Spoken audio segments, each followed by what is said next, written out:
this is going to be one of my most definitive shootouts. There's a clear winner, but neither of them are really losers. So let's jump right in and find out who won and why.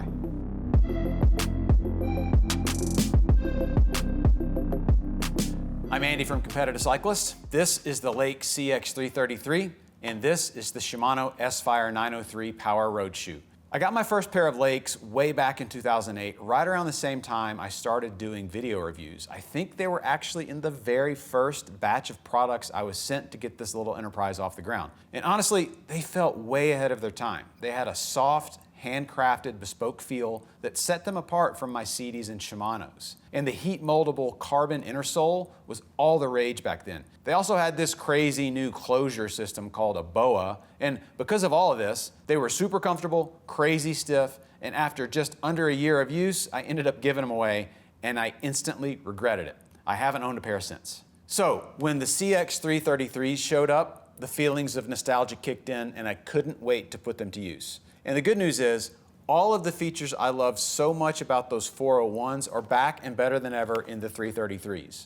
They're made from the same amazing Clyte kangaroo leather, which has a soft suppleness you just don't get in other leather or synthetics. The BOAs are back to help dial in a perfect fit, and they've bolstered the support and comfort of their double carbon sole by adding the Carbitex support panel at the arches. Probably one of the best features of this system is that it provides all of this comfort and support without sacrificing any stiffness. Under power, these are as good as it gets. The CX333 also has a soft tongue and a roomy toe box. Oh, and as an added bonus, Lake brings back their heat moldable tech at the thermoform heel to keep you locked down during high-powered efforts.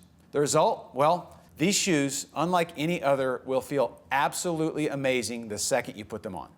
Now, when you shift your gaze over to the S-Phyres, there's a pretty stark contrast. The 903s feel clinical and sterile when compared to the hand-built on a workbench vibe of the Lakes. It's kind of like that ongoing old Shimano versus camping meme. You know, the one that says something like one was built by artisans with dirt under their fingernails, and the other was built by brainy technicians in a stark white clean room somewhere in Japan. And I'm not throwing shade at either method, and the Lakes clearly weren't cobbled together in a dark garage. But this shoe, the 903 PWR, is a shining example of Shimano's commitment to precision and absolute perfection.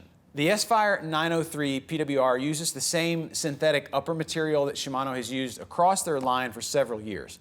It's lightweight, it's breathable, and because it's not organic leather, it's quite resistant to stretching. That doesn't mean it's uncomfortable though. It flexes just enough, and the BOA and Velcro closures ensure you have nearly infinite adjustability to fine-tune them to your liking. Overall, the last is a bit narrower than the Lakes and most other brands, but with that narrowing and shaping comes support and stability. What you get is a shoe that's in nearly full contact with your foot, with the added bonus of anti-twist stabilization at the heel. The result's a virtual elimination of hot spots caused by friction because your foot's not moving around inside the shoe. And when you slap on the stiffest sole Shimano has ever made, you can almost feel how many watts you've been losing in other shoes, even if they're Shimano's. Seriously, I also have the non-PWR S-Phyres, and the difference in power delivery is staggering.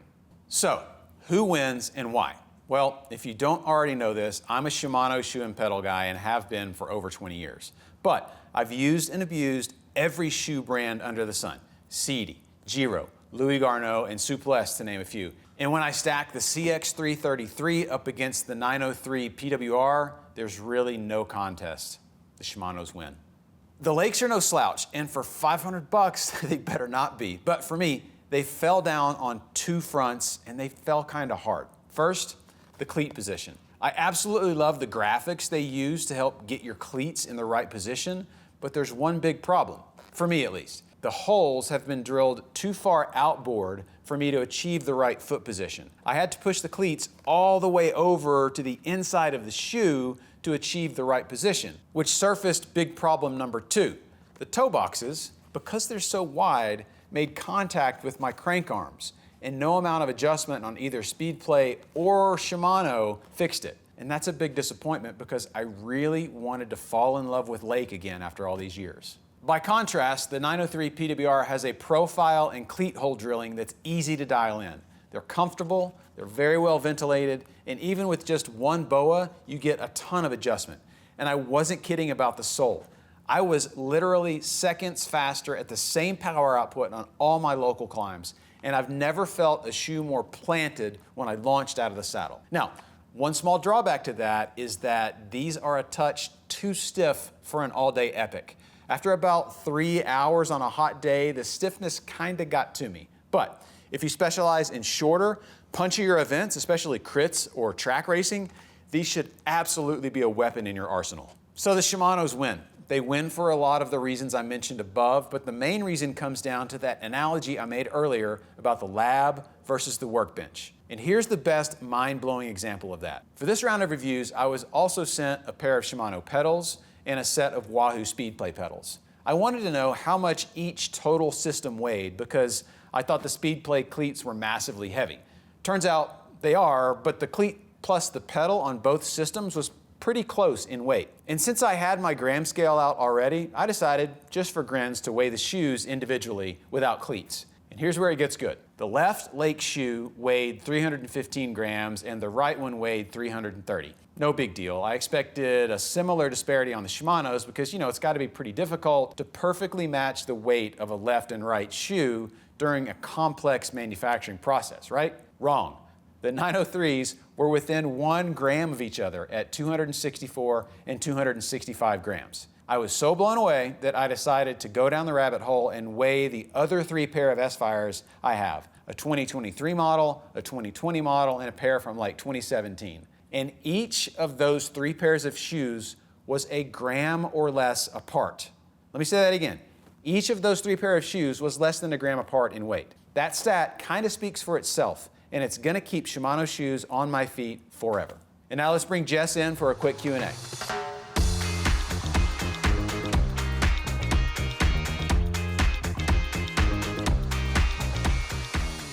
All right, thank you so much for giving us that review, Andy. I do have a few questions for you. Which shoe is more breathable? Like, it's a really hot day. I might not necessarily be going on that long of a ride, but I do want to keep my feet cool. Hands down, Shimano's more breathable. Just looking at it, you can see it's more well ventilated on the top. It also has kind of a bigger vent in the bottom. And the synthetic upper material that they use in general, like outside of where they've poked holes in it, is a more breathable material than this kangaroo leather.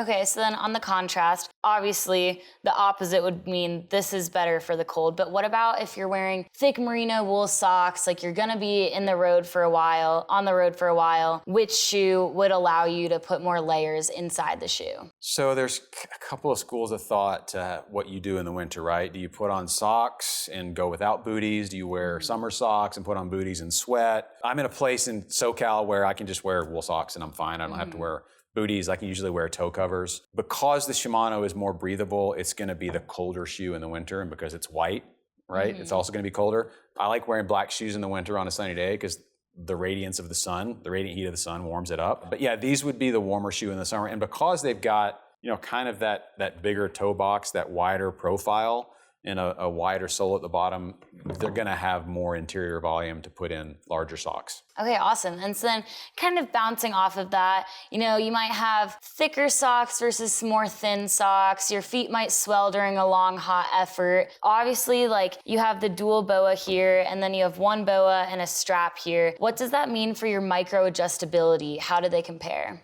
So I personally like to adjust my shoes a lot when I ride. So I'll start off with them pretty loose. After the ride goes on, I'll tighten them up. And then as my feet swell and kind of unswell, or whatever you call it, during the ride, I'll again continue to micro adjust. I found that really these two micro adjust equally, because if you can see, the BOA and the strap are kind of in the same position. This one did, however, lock down kind of my forefoot and the ball of my foot better with this Velcro, because of the position of it, was right over that that space between your big toe and the ball of your foot, and it was able to lock it down better. This was okay, but didn't lock down the front of the foot as well as that. As far as micro adjustment goes, both are about equal. Okay, good to know. My last question for you is, when considering the shoe, I know you talk about hot spots and what can cause what. Obviously, there's more factors, so what all can lead to you having hot spots, and is the shoe the most important thing to consider?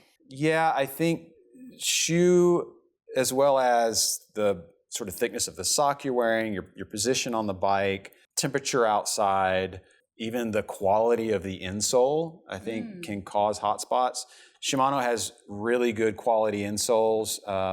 I've never been a fan of the insoles that some other brands like CD include. They're really thin and kind of worthless, so that's always the first upgrade I make when I get a pair of CDs. The insoles in lakes are really nice. The one thing that I think causes hot spots for me the most, well, not one thing, I can think of three things. One, the heat of the pavement, right? You're riding on an 80, 90 degree day on black pavement. That pavement is 120, 130 degrees, and your feet are that far from it.